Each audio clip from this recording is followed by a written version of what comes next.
Бисмиллахи рахмани рахим, альхамдулиллах, вассалату вассаламу аля набийна Мухаммад, ва аля алихи ва сахбихи, ва ман валях, амма ба'д. Ассаламу алейкум ва рахматуллахи баракату. Итак, дорогие братья, по милости Аллаха, мы продолжим наши уроки по основам фикха. В первом уроке мы взяли значение основы фикха по отдельности. Что такое усуль, что такое фикх, что такое наука фикха и что такое наука основы фикха. И в чем различие между основой фикха и наукой фикх. Сегодня, по милости Аллаха, мы возьмем аль-ахкам. Что такое ахкам? И, как всегда, напоминаю братьям, что знания сохраняются, баракаллаху фикум, если их записывать. Аль-ильму сайдун, укайдуха аль-китаба. Поэтому нужно приготовить карандаши, либо ручки и тетрадь, чтобы записывать те или иные определения. Аль-ахкам, братья, баракаллаху фикум, джам'у аль-хукм. Джам аль-хукм, множественное число, слово аль-хукм. Языковое значение слова хукм это нисбату шей или шей. Нисбату шейин или шейин. Это отношение к чего-либо, к чему-либо. Например, я скажу Абдуллах раджулюн садик. Абдуллах является правдивым. Эти мои слова являются хукмом, так как я отнес правдивость к некому человеку по имени Абдуллах. Я отнес правдивость к нему. Это является языковое значение хукм. А что касается хукм или же ахкам в терминологии ученых усуля, это хитабуллахи биктидаи ай-талаб, иктида хуа талаб, хитабуллахи биктидаи фи'ли аль-абди ау тахйири ау аль-вада. Ахкамы это обращение Аллаха к рабу с требованием выполнить то или иное действие, либо выбора этого действия, либо баракаллаху фикум установления. Обращение Аллаха с требованием выполнить то или иное действие, либо баракаллаху фикум выбора этого действия, либо установления. Получается, хукм не может быть назван хукмом, только если в нем есть обращение Аллаха. Сюда, конечно же, входит обращение его посланника, саллаллаху алейхи вассалям, так как Аллах говорит: «Вама юти'ар расуля факад ата Аллах». И те, кто подчиняются посланнику, воистину подчиняются Аллаху. И это обращение должно иметь требование. Ихтида. Ихтида ай таля, то есть требование. Это обращение должно быть требованием. Отсюда исключается обращение с требованием кого-либо, помимо Аллаха и помимо его посланника, саллаллаху алейхи вассалям. То есть человек обращается к нам с требованием, это нельзя называть хукмом у ученых усуль фикх. Хукм это тогда называется хукмом, только если в нем есть обращение Аллаха к рабу с требованием выполнить то или иное действие. То или иное действие. К примеру, Аллах Субхану ва Тааля говорит: «Ва акимус салах», и выстаивайте намаз. Это обращение Аллаха. Обращение Аллаха. Кому? К нам, рабам. К нам, рабам, обращается, чтобы мы выстаивали намаз. С требованием выполнить это действие, то есть намаз, выстаивать намаз. Аут тахири, либо выбора. То есть дает нам выбор выполнить или же не выполнять. Ауэль вада, либо установление. Что такое установление? То есть это вещи, которые проявляют для нас хукм. Вот они. Это является баракаллаху фикум установлением. И прояснится это больше, когда мы разберем все по отдельности. И эти хукмы, шариатские постановления, делятся на два вида. Ахкам ат-талабия, ахкам аль-вадаия. والأحكام عند الأصوليين ينقسم إلى قسمين. أحكام الطلبية. Первое это ахкам ат-талабия. Востребуемые хукмы. Востребуемые хукмы. И эти хукмы имеют различные выражения. То есть, смотря на эти выражения, мы даем тому или иному вопросу свой хукм. Этими выражениями. Баракаллаху фикум. Востребованные хукмы. Первое из них иджаб, обязательность. Второе, надбун, желательное, желательное. Тахримун, запретное. Карахатун, это нежелательное. Ибахатун, дозволенное. Ибахатун, дозволенное. Теперь каждый из них имеет свое определение. Первое, иджаб, обязательно. И также идентичное или похоже на него слова, это есть фард, обязательное. Фардун, хатмун, иджабун. Они являются одинаковыми словами, то есть по значению. Ма талаба шари'у фи'ляху талабан джазиман. Что такое обязательность? Иджаб – это то действие, которое требует шариат, выполнить однозначно. То действие, которое требует шариат выполнить однозначно. К примеру, Аллах говорит: «Ва'буду Аллаха ва ла тушрику бихи шай'a». И поклоняйтесь Аллаху, не приобщая к Нему никого в сотоварищи. Это и есть однозначное требование. То есть мы должны непрекословно выполнить это действие. Непрекословно выполнить это действие однозначно. Так как Аллах требует от нас поклоняться только Ему, посвящая Ему все свое поклонение. То, что требует шариат, то действие, которое требует шариат, выполнить его однозначно. То есть беспрекословно. И шариа, слово шариа подразумевается, то есть по словам шариат подразумевается либо Аллах, либо его посланник, саллаллаху алейхи вассалям. Второе выражение, которое указывает на хукм, то есть когда человека спрашивает, какой хукм поклоняться Аллаху, одному Аллаху, только единственному Аллаху, мы говорим, это ваджиб. Откуда мы это выражение взяли?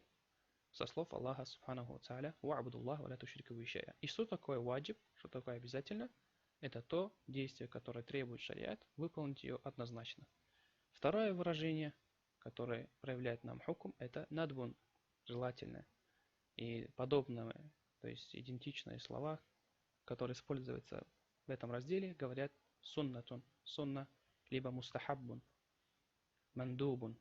Все они являются одинаково в этом разделе. То есть, когда вы слышите, что ученых фикха или ученых усуля говорят о слове мандуб, мустахаб и маснун, сунна, то они являются по своей сути одинаковыми, одинаковое значение имеют. Что такое желательно? Ма талаба шари'у фи'ляху гайра джазим. Это то действие, которое требует шариат выполнить, но неоднозначно. То действие, которое требует шариат выполнить, но неоднозначно. К примеру, делать сивак до каждого намаза. Делать сивак до каждого намаза. Посланник Аллаха саллаллаху алейхи ва саллям сказал: «Лаула ан ашука аля уммати, ла амартухум биссивак инда кулли ссалях». Если не затруднило бы мою умму, я бы им приказал бы, повелел бы им делать сивак до каждого намаза. Получается, делать сивак это является мандуб, то есть желательным действием. Затем у нас идет тахрим. Третье выражение, которое дает тот или иной хукм, это тахрим. Что такое мухаррам, запретное? Это ма талаба шари'у таркаху талабан джазима. Это то действие, которое требует шариат оставить однозначно. Требует оставить однозначно.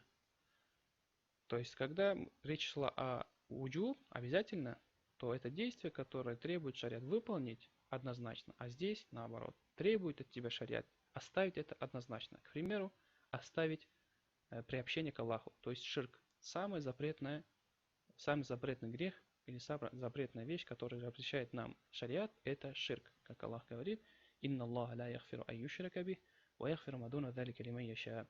Поистину Аллах не прощает ширк, многобожие, и прощает любой иной грех, кому пожелает. И также Аллах говорит: «Ва'буду Аллаха ва ла тушрику бихи шай'a». И поклоняйтесь Аллаху, и ни к чему, и никого или ничего не приобщайте к Нему сотоварищи. И поэтому, если нас спросят, какой хукм поклоняется кому-либо, кроме Аллаха, мы говорим, это харам. Самый скверный харам, самое скверное запретное действие, которое существует в исламе, это приобщение к Аллаху.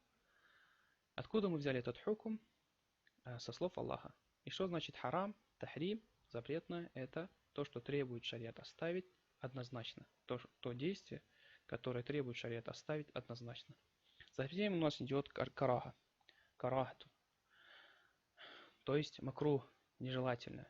А это ма талаба шариу таркаху гайра джазимин. То действие, которое требует шариат оставить, неоднозначно. Неоднозначно. То есть человек, выполнив это действие, не берет на себя грех, но он делает что-то нежелательное.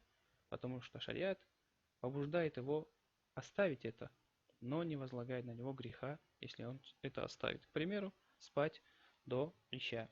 Спать до выполнения намаз аль-ища. Это является нежелательным, так как посланник Аллаха, саллаллаху алейхи ва саллям, не любил, и ему не нравился, и он не любил спать до намаз ища. Если кто-то начнет спать до ища, то он не берет на себя грех, но это является нежелательным действием. Затем у нас идет ибаха. Ибаха – дозволенность. И похоже на него слово – это халяль. Халяль и мубах – это одинаковые слова у ученых фикха и ученых усуль фикх. Что такое мубах, дозволенное? Ма хайяра шариу фиги байна фи'лихи ва таркихи. То действие, которое шариат дает выбор рабу между его выполнением и оставлением. Между его выполнением и оставлением. К примеру, кушать чистое и халяльное блюдо. Или одевать чистое, дозволенную одежду. Или пить что-то дозволенное и что-то относится к питью. Только если это не относится, баракалуфикум, к запретному действию. К примеру, если человек украдет мясо, пускай даже она будет заколота шариатским образом, правильно, именем Аллаха заколото это мясо, то мы говорим, что это харам. Не потому, что само мясо является харам, а потому что действие привело его к хараму. Баракалуфикум. А само мясо, какой у него хукум? Мы говорим мубах, ибаха, то есть она является дозволенным. Есть мясо, халяльное, является дозволенным. То есть шариат тебе дает выбор между его действием или оставлением. Только если это не приводит к запретному. Например, нельзя красть мясо. И также нельзя делать исраф, то есть расточительство. Есть больше, чем это следует. Получается, эти 5 выражений указывают на тот или иной хукм. То есть, анна шариа амара имма фи'аля хади аль-умур, ау тарк хади аль-умур. Все эти выражения означают, что шариат сделал эти вещи, то есть шариат приказал либо действовать в соответствии этих вещей, либо оставить эти вещи. Либо оставлять эти вещи. Итак, второй хукм, то есть ахкамы делятся на 2 вида. Мы сказали ахкам талабия, мы уже взяли 5 видов. Теперь ахкам аль-вад'ия. Установленные ахкамы. Что такое установленные ахкамы? Ай анна шариа джа'аля хади аль-умур тазхар аль-хукм. То есть шариат поставил эти установления, установил эти вещи, чтобы проявился хукм, дабы мы узнали хукм. К примеру, сабаб. Первая причина. Первый хукм – это причина. Например, завалю шамс сабабун ли салати аль-зухр. Причина. К примеру, когда солнце выходит из зенита, проходит время зенита, баракалуфикум, это становится причиной захода время намаза зухр. Это становится причиной захода время намаза зухр. Спрашивается, какой хукм? Мы говорим ваджиб. Является обязательным читать намаз так, как время наступило. Откуда мы узнали, что баракалуфикум это является обязательным? По причине. А это баракалуфикум уход солнца с положения зенита. Второе установленный хукм это ашшарт, то есть условие. Условие. Например, мифлю аль-вуду или салят. Это как тахарат для намаза. Нас кто-то спрашивает, является ли обязательным делать тахарат до намаза. Мы говорим, да, это является ваджиб, это является обязательным. Откуда мы узнали? Так как шариат поставил для нас, баракалуфикум, условия. Условия, которые проявляют этот хукм. Условия, которые проявляют этот хукм. Как посланник Аллаха, саллаллаху алейхи ва саллям, сказал, «Ла тухбалю салату ахадикум, ида ахдатha хатта ятавадда». Аллах не принимает молитву одного из вас, если он осквернился малым осквернением, до тех пор, пока он не возьмет аль-вуду, пока он не возьмет себе тахарат. Получается, условие проявляет для нас хукм. Это какой хукм у нас? Установленный хукм. Третье. Установленный хукм – это аль-маня, препятствие. Что означает препятствие? Например, как месячный цикл является препятствием от намаза, от совершения намаза. Когда нас спрашивают, можно ли читать женщине во время месячных циклов, мы говорим нет, это является харам. Является харам совершать намаз женщины во время месячных циклов и также держать пост. Откуда мы узнали такой хукм, что это харам? По причине вот этого препятствия. А это, баракаллаху фикум, месячный цикл. И также ас-сахих, выражение слова как сахих. Шариат установил нам такое слово как сахих, указывая на то, что то или иное действие является действительным. Ас-сахих действительно. Например, мithlu ман адда салата аля шурутиха. Например, тот, кто совершает намаз, выполнив все условия, то его намаз является действительным. Откуда мы узнали этот хукм? Потому что шариат поставил нам такое действие, баракаллаху фикум, установил такой хукм, как сахих. И с помощью него мы определяем тот или иной хукм. И нас спрашивают, я прочитал намаз вовремя и с тахаратом. Является ли мой намаз действительным? Мы отвечаем да. Твой намаз является действительным, так как ты сделал все условия для этого. Ты выполнил все условия для этого. Но это, естественно, является хукмом, то есть это является наш хукм в этом мире, потому что мы смотрим только на аллахир. Смотря на аллахир человека, на его внешний вид, на внешние действия, мы даем ему определенный хукм. А что касается его сердца, если он это сделал не ради Аллаха, то это уже принимается ли она перед Аллахом или нет, это уже Аллах сам решает. А в этом мире мы даем ему хукм ас-сахих, то, что его намаз является действительным. Итак, и пятое у нас хукм, установленный хукм, это аль-фасид. Фасид, то есть недействительно. Недействительно. Что означает недействительно? Это когда человек совершает, например, намаз, не выполнив одно условие намаза. Мифельман адда сала, факидан ихда шурут из сала. Когда человек совершает намаз, не выполнив одно из условий намаза. К примеру, если он читал намаз не в сторону киблю, или же прочитал, будучи не в тахарате, то и спрашивает, какой у меня хукм моего намаза, мы говорим фасид, недействительно. Этот намаз и это твое поклонение является фасид, является недействительным. Баракаллаху фикум. И ты идентичным, то есть похожим на это слово фасид является слово балтель. Балтель тоже как недействительно переводится. Как пророк саллаллаху алейхи вассалям сказал, айюма мраатин нахкахад нафсаха бигайри идни валийха фаникахуха балтель, фаникахуха балтель, фаникахуха балтель. Повторил это трижды.